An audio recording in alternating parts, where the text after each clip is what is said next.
More than 400,000 people have died since the civil war in Syria began in 2011. The huge number of deaths is appalling, but so are the controversial tactics used by both sides. The Assad regime was accused of attacking civilians, while rebels were accused of holding residents as human shields.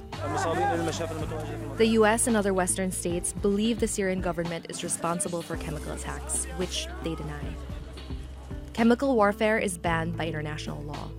The UN has documented at least 34 incidents of chemical attacks used in the conflict.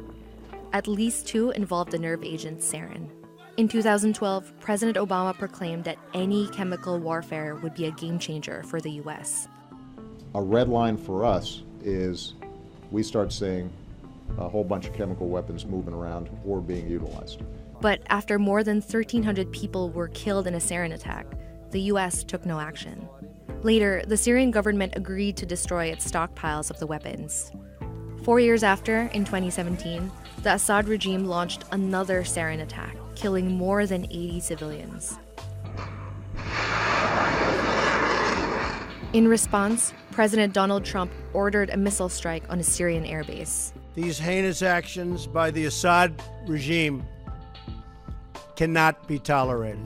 In April 2018, a suspected chlorine gas attack killed at least 48. This horrific video brought worldwide condemnation, but the Assad regime denies responsibility. Syria says it welcomes any fair, impartial, and non-politicized commission of inquiry. On the other side, regime officials claim that rebel groups are terrorists. And in eastern Ghouta, civilians say they were used as human shields as indiscriminate bombing continued. Another controversial weapon used in Syria are barrel bombs, often pushed out of helicopters. Barrel bombs are large containers loaded with explosives and shrapnel to maximize destruction as they explode. These homemade bombs kill and maim indiscriminately and are banned by international law. In 2014, at least 25 children were killed when barrel bombs fell on their elementary school. Bombing hospitals is a violation of international law, but according to medical experts and Syrian activists, that hasn't stopped pro-regime forces.